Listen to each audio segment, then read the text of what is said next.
My name is Ethan Moore. I'm 27 years old and live in a small rural town in Pennsylvania.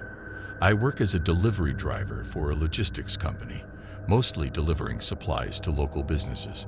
It's a steady job, nothing glamorous, but it pays the bills. My routes often take me to strange places, but last week, I had an experience I can't explain. It still keeps me awake at night. It was a cloudy Friday afternoon, and my last delivery was to a cemetery just outside of town. I'd been there before to drop off equipment, so I didn't think much of it. This time, though, it felt different. The air was heavy, and the gray skies gave the place a ghostly vibe. When I pulled into the gravel lot, I noticed a funeral service in progress. There wasn't a single family member or mourner in sight, just 6 men in black suits standing near an open grave. They didn't look sad or emotional. They just stood there, almost too still, like statues. I didn't want to disturb them, so I parked further down and unloaded the supplies quietly. A groundskeeper waved me over and signed for the delivery. He seemed nervous, glancing at the group of men every few seconds. "Busy day?" I asked, trying to make small talk. "Yeah, something like that," he muttered, avoiding eye contact. I could tell he didn't want to talk, so I headed back to my truck. As I was about to leave, I glanced over at the men again. They were lowering the coffin into the grave, but there was something odd about it. It was smaller than any coffin I'd ever seen, almost child-sized. The unease I felt earlier grew stronger, but I told myself it wasn't my business and drove off. As I left the cemetery, I couldn't shake the feeling that something was wrong. I kept looking in my rearview mirror, half expecting someone to follow me. About 5 minutes down the road, I realized I'd forgotten to log the delivery in my app. I pulled over on the shoulder to make a note, and that's when I saw it. 2 of the men in suits were walking into the woods behind the cemetery. They were carrying something long and heavy, a body bag. My stomach dropped. I froze, watching as they disappeared into the trees. My mind raced with questions. Why would they be carrying a body into the woods instead of burying it? Who were those men, and what kind of funeral was this? I debated whether to go back and ask the groundskeeper, but something told me to keep driving. Instead, I called the police as soon as I got home. I reported what I'd seen and gave them the cemetery's address. An hour later, an officer called me back. They'd checked the site, but the grave was already filled, and the workers claimed they didn't see anything unusual.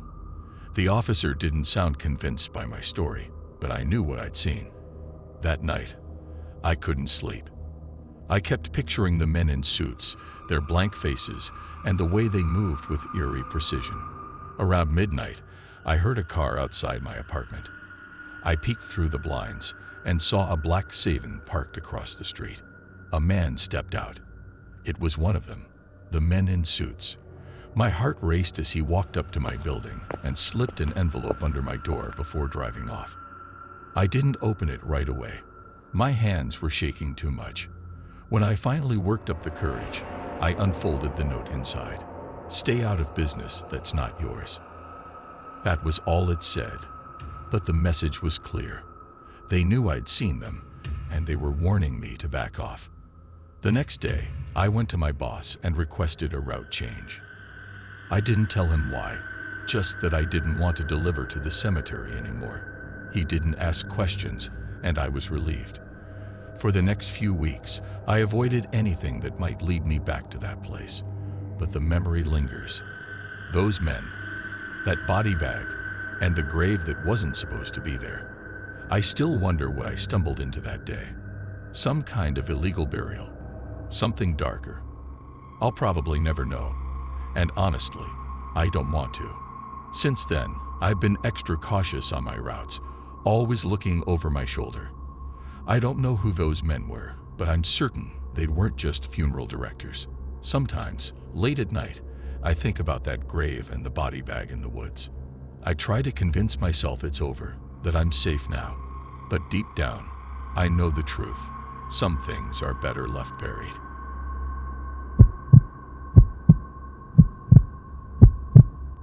My name is Nina Carter. I'm 24 years old and a freelance photographer based in a small town in Massachusetts. I've always had a fascination with the eerie and the forgotten, often venturing into abandoned places or old cemeteries to capture their haunting beauty. I never thought my love for photography would lead me into something so terrifying, something I'll never forget. It was a chilly autumn evening, the kind where the air feels heavy, and the sky turns a dull orange before fading into darkness. I was working on a project for an art exhibit, focusing on desolate and moody locations. The town's oldest cemetery seemed perfect. I arrived just before dusk, my camera bag slung over my shoulder. The place was quiet, almost unnervingly so. The wind barely moved the brittle leaves scattered across the uneven ground. A wrought iron gate creaked as I pushed it open, and a shiver ran down my spine, though I told myself it was just the cold. I wandered between the moss-covered headstones, snapping shots of the weathered statues and cracked tombs. The fading light gave everything the somber, almost otherworldly glow. It was exactly the kind of atmosphere I wanted. As I ventured deeper into the cemetery, the air grew colder and an unsettling silence took over. That's when I heard it, a faint, rhythmic sound, like someone digging. At first, I thought it might be the caretaker working late, but the sound was coming from an area far from the entrance. My curiosity got the better of me. I followed the noise, each step making me more uneasy. I reached a clearing where the sound grew louder. Peering through a cluster of leaning headstones, I spotted him, a man in a gray hoodie, shoveling dirt beside a fresh grave. His movements were hurried, almost frantic. The hole he was digging was shallow, and next to him lay a large, dark bundle wrapped in what looked like a tarp. My stomach knotted. Something was wrong. I raised my camera instinctively, but my hands were trembling. Just as I was about to take a picture, he stopped. His head snapped up, and our eyes met. For a moment, neither of us moved. My breath caught in my throat as I took in his face. Pale, gaunt, and devoid of any emotion, he stared at me with eyes that felt hollow yet piercing. Then, without a word, he dropped the shovel and walked away briskly, disappearing into the trees behind the cemetery. I stood frozen, my heart pounding in my ears. Part of me wanted to run after him, but the logical part screamed to stay put. When I was sure he was gone, I approached the grave, my legs shaking with each step. The bundle was still there. My hands hovered over it, hesitant to touch it. But the smell, rotting and metallic, left no doubt about what it was. I stumbled back, nearly tripping over a headstone. Grabbing my phone, I dialed the caretaker, who lived on site. Within minutes, he arrived, flashlight in hand. "What's going on?" he asked, his voice tense. I pointed to the grave, unable to form coherent words. He approached it cautiously, then cursed under his breath as he shone the light on the bundle. "Stay back," he warned, his tone sharp.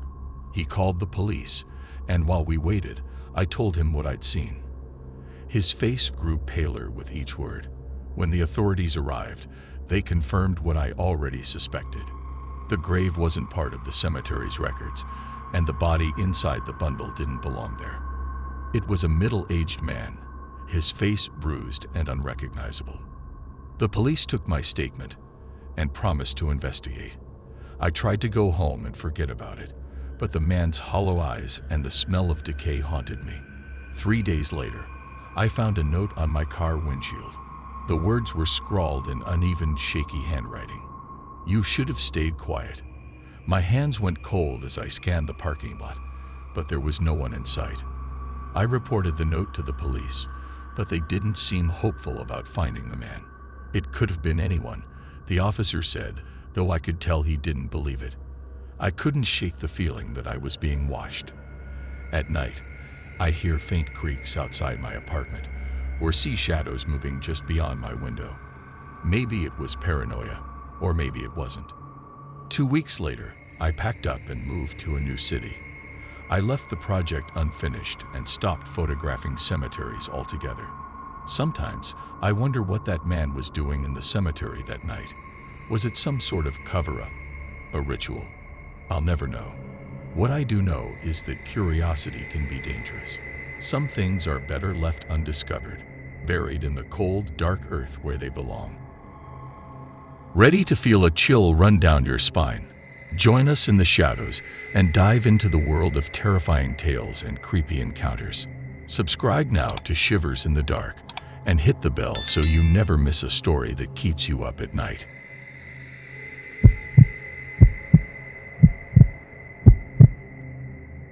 My name is Diego. I'm 32 years old and worked as a groundskeeper at Green Haven Cemetery, the largest burial ground in our small Arizona town. The job was quiet, even lonely at times, but I liked it. That changed one October week when I discovered something that still keeps me awake at night. It started on a Monday evening. I was wrapping up my shift as the sun set, casting long shadows over the cemetery. I noticed 3 men standing near an old grave. They didn't bring flowers or light candles. They just stood there, still and silent, for about 15 minutes before walking off. The next night, I saw them again. This time, they were talking in hushed voices, occasionally glancing around. It struck me as odd, but I brushed it off. Maybe they were just grieving in their own way. By the 3rd night, I couldn't ignore it anymore. The cemetery was supposed to close at sunset, yet there they were again, in the same spot. Something felt off. Curiosity got the better of me, and I decided to watch them from a distance. I hid behind a tree and watched as one of the men knelt by the grave. He brushed away the dirt, revealing loose soil. Another man handed him a small duffel bag. My heart raced as the first man began digging with his hands, pulling something out of the grave. It was a black garbage bag. He opened it, looked inside, and placed its contents into the duffel. They spoke briefly, then refilled the hole, smoothing the dirt back over. Without another word, they left, walking quickly to their car. I stayed frozen, my mind racing. What had I just witnessed? When I was sure they were gone, I grabbed a flashlight and approached the grave. My hands trembled as I knelt down, brushing away the disturbed soil. A corner of plastic stuck out. I pulled it up and found another black garbage bag. Inside was a stack of cash, bound with rubber bands and wrapped in plastic. My stomach turned. This wasn't some grieving family hiding mementos. This was something darker, some kind of drop spot. I buried the bag again, covering my tracks as best as I could. I ran back to the caretaker's shed, my heart pounding. I didn't know what to do. The next morning, I couldn't stop thinking about the men. Should I call the police? What if they found out? I decided to keep my head down and hope the men didn't notice me. But they did. That afternoon, I was raking leaves when I saw them walking toward me. The leader, a tall man with a scar down his cheek, smiled. It wasn't a friendly smile. "Evening," he said casually, though his tone was anything but. I gripped the rake tightly. Can I help you?"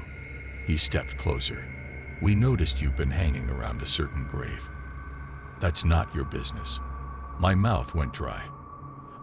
I'm just doing my job." "Good," he said, his smile fading. "Keep it that way. Otherwise, we'll have a problem." The other 2 men stood behind him, their hands tucked into their jackets. I didn't need to see what they were holding to understand the threat. I nodded quickly, and they walked away. That night, I couldn't sleep. Every sound outside my window made me jump. Their words echoed in my mind. "We'll have a problem." The next morning, I handed in my resignation. I didn't give a reason, just left my keys and walked out. But before leaving town, I called the police from a payphone, anonymously tipping them off about the grave and the cash. A week later, I saw the news.